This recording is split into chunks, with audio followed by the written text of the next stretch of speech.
मेरे पीछे जो तस्वीर दिख रही है, ये विशाल जनसमूह दिख रहा है, कहें तो जन सैलाब दिख रहा है।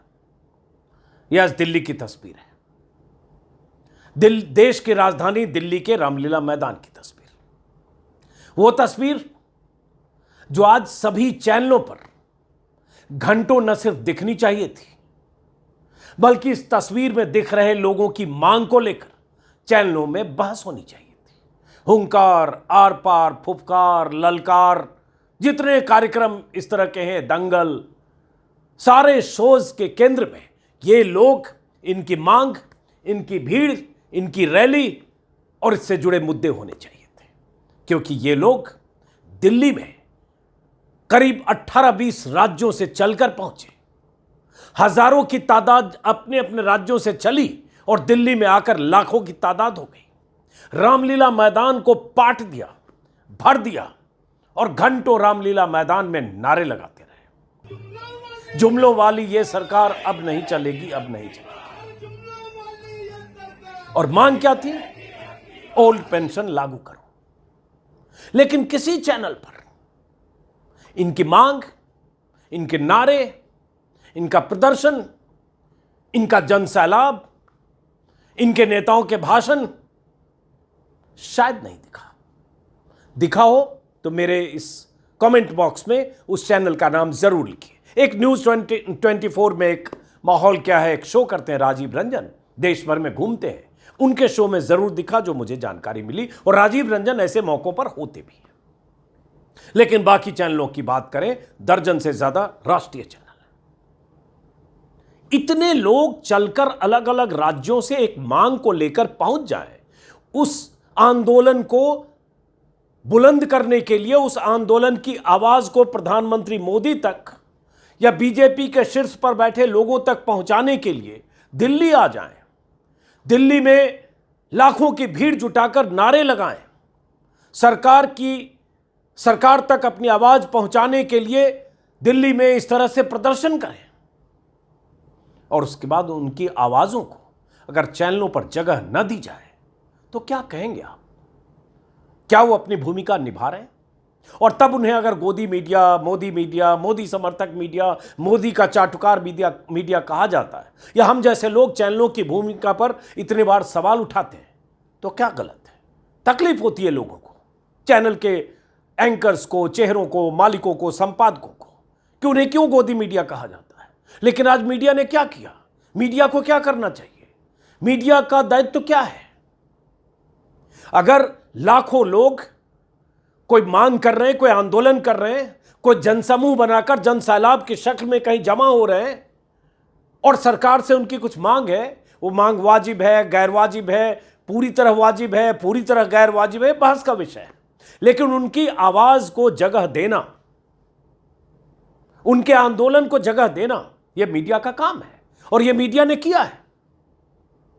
2011 में अन्ना आंदोलन में क्या हुआ? 11, 12, 13 देश के हर चैनल ने लाइव कवरेज लगातार 24 घंटे, 10-10 दिन तक, जंतर मंतर से लेकर रामलीला मैदान तक। क्योंकि तब वो आंदोलन उस वक्त की सरकार के खिलाफ था, और सरकार की तरफ से कोई दबाव नहीं था, सरकार की तरफ से वो अंकुश नहीं था कि आप रामलीला मैदान के इस आंदोलन को, अरविंद केजरीवाल के आंदोलन को, अन्ना हजारे के आंदोलन को, जहां सिर्फ सरकार को टारगेट किया जा रहा है, सरकार को भ्रष्टाचारी कहकर बदलने की बात की जा रही, आप नहीं दिखा सकते। वो अंकुश, वो पाबंदी, वो डर, वो खतरा, वो दबाव, वो शिकंजा नहीं था। मैं चश्मदीद रहा हूं 2011-12 का। लेकिन आज दिल्ली में ऐसी भीड़ जुट जाए, ऐसे नारे लग रहे हो, दिल्ली की सड़कों पर हजारों की तादाद में स्टेशन से, बस स्टैंड से उतरकर भी रामलीला मैदान की तरफ पहुंच रही हो, और चैनलों में खबर न दिखे। इसलिए ऐसे वक्त में आपको मीडिया की भूमिका पर सवाल उठाने की भी जरूरत है, और साथ में सोशल मीडिया को मजबूत करने की भी जरूरत है। हम जैसे लोग जो यूट्यूब पर हैं, बहुत सारे लोग अच्छा काम कर रहे हैं, दर्जनों, 50 हो सकते हैं, सैकड़ों हो सकते हैं। उन आवाजों को पहचानिए, जिन आवाजों को मजबूत करने की जरूरत है, आपके सपोर्ट, सहयोग की जरूरत है, ताकि अगर ऐसा जनसैलाब, ऐसा जनसमूह ऐसे लाखों लोग अपनी मांग को लेकर किसी मुद्दे पर सरकार के खिलाफ, सरकार पर दबाव बनाने के लिए आंदोलन करते हैं, सरकार की घेराबंदी के लिए अलग अलग राज्यों से चलकर दिल्ली पहुंच जाते हैं। बीजेपी शासित राज्यों में विरोध प्रदर्शन करते हुए जब वहां उनकी बातें नहीं सुनी जाती है, वहां उनकी मांगें नहीं सुनी जाती है, तो दिल्ली चले आते हैं ओपीएस की मांग को लेकर। ओल्ड पेंशन स्कीम, उस पर विस्तार से मैंने एक वीडियो में, हमारे वरिष्ठ सहयोगी हैं एनके सिंह, उन्होंने बताया, मैंने भी उसमें कुछ बात की, वो देख लीजिएगा। इसलिए ओपीएस के पहलुओं पर नहीं जा रहा हूं, अभी मैं मीडिया की भूमिका और आपके दायित्व पर जा रहा हूं।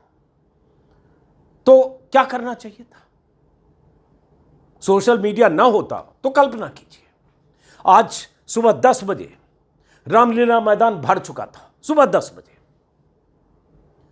यह ना बीजेपी की तरफ से जुटाई गई भीड़ थी, ना कांग्रेस की तरफ से बसों में लाई गई भीड़ थी, न किसी सत्ता तंत्र के द्वारा, सांसदों के जत्थे के द्वारा यूपी और आसपास के राज्यों से जुटाई गई भीड़ थी, न प्रधानमंत्री की रैली के लिए थैली खोलकर लाई गई भीड़ थी, न वहां हजारों लाखों लोगों के लिए खाने के लिए लंगर भंडारा और ये सब इंतजाम किसी संगठन की तरफ से, सत्ताधारी दल की तरफ से किया गया था। ये वो लोग थे जिन्हें लगा कि उनकी जो आवाज है, ओल्ड पेंशन स्कीम जो 4 राज्यों में लागू है, बल्कि झारखंड ले लें तो 5, उन राज्यों में अगर लागू है वही ओल्ड पेंशन स्कीम हमें मिलनी चाहिए जो 2004 में खत्म हो गई, न्यू पेंशन स्कीम लागू हो गई।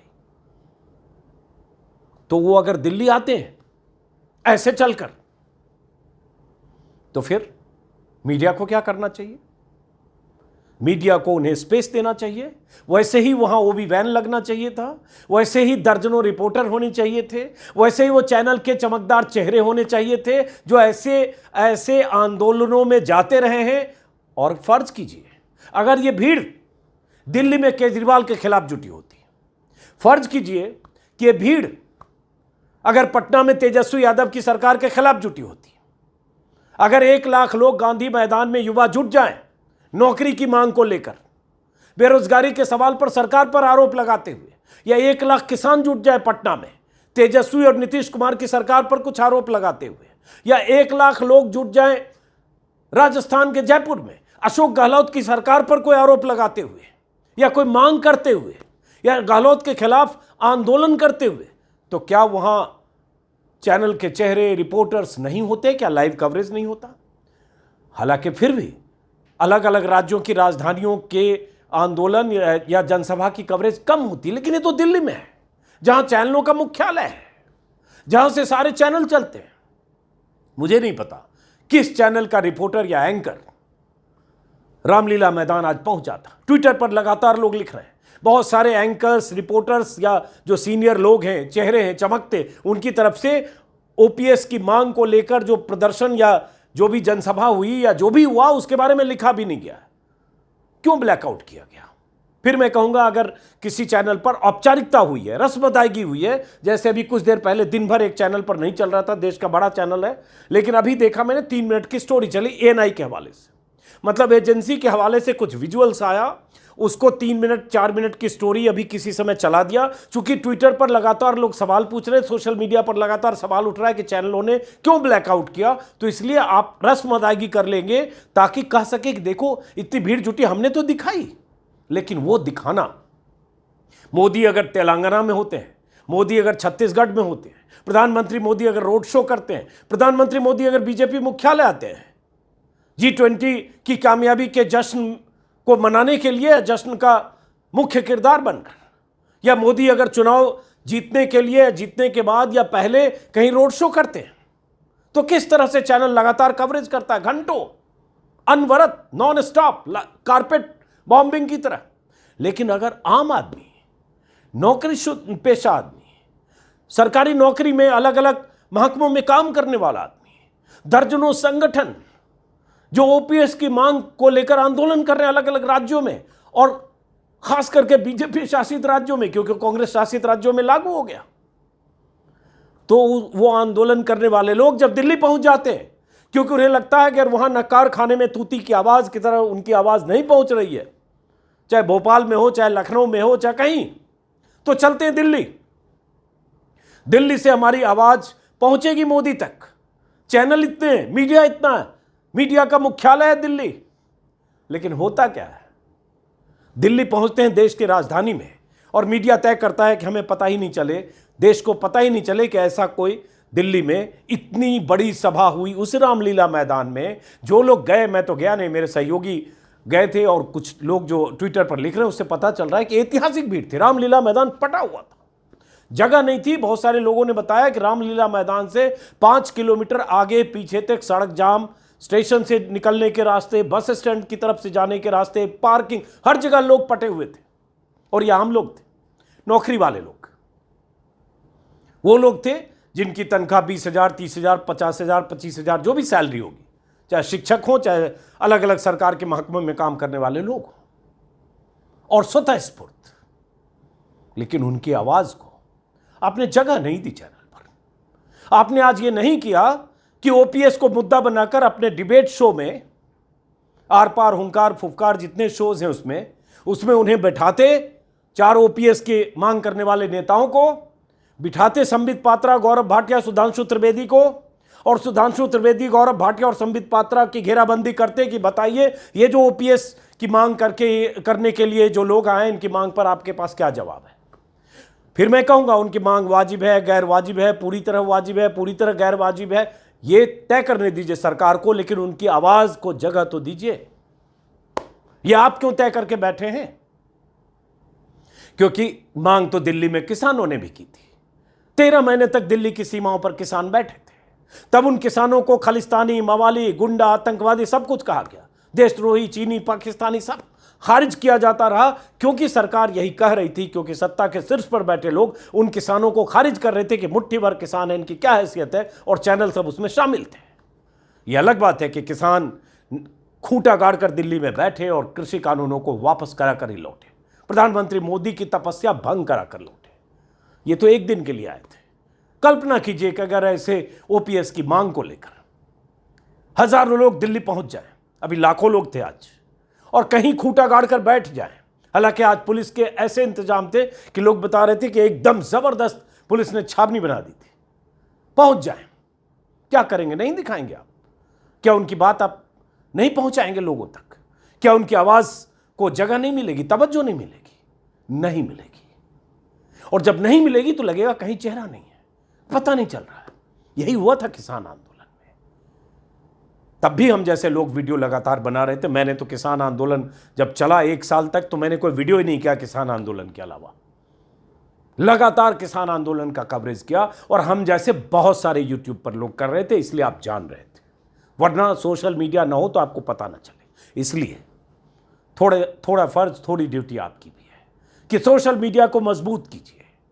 हम जैसे तमाम लोग जो आपको लगते हैं, जिनको आप सुनना चाहते हैं, जिनकी हौसला अफजाई करना चाहते हैं, आप चाहते हैं कि जिनकी आवाज मुखर रहे, बुलंद रहे, सरकार से भी सवाल पूछें, और सरकार की घेराबंदी करने वाले ऐसे जत्थे, ऐसे आंदोलनकारी, ऐसा जनसमूह अगर कहीं अपनी आवाज बुलंद करने के लिए कहीं आंदोलन करता है, बैठता है, नारे लगाता है, उसकी आवाज सरकार तक पहुंचे, गूंजे, तो हम जैसे लोगों के चैनल्स को सब्सक्राइब कीजिए, ज्वाइन कीजिए, सहयोग कीजिए, ताकि हमारी हौसला अफजाई हो, हमारा हाथ मजबूत हो, संसाधन हो, टीम हो, लोग हो, और आप तक आवाज पहुंचे।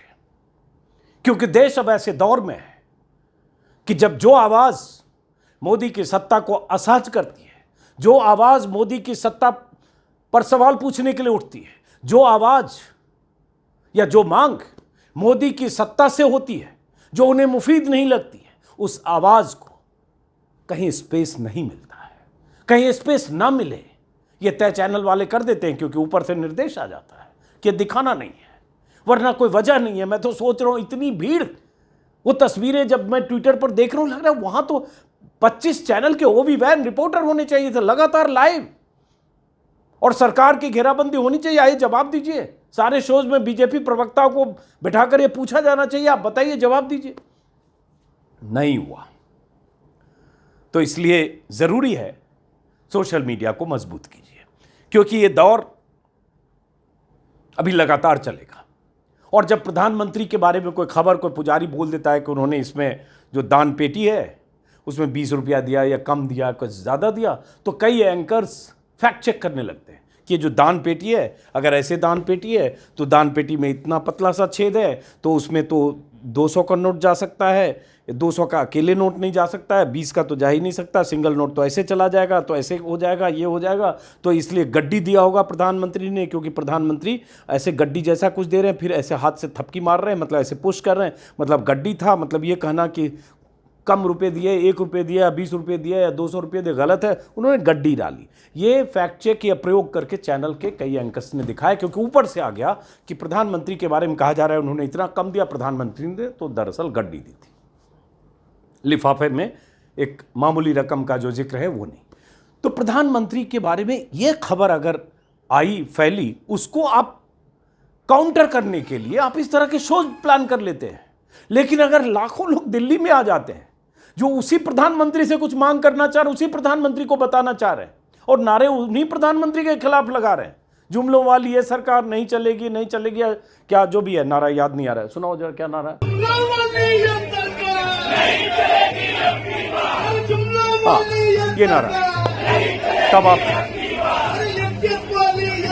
ब्लैकआउट कर देते हैं। तो बहरहाल मकसद सिर्फ इतना है कि सोशल मीडिया को मजबूत कीजिए, ये जिम्मेदारी आप उठाइए दर्शक के नाते।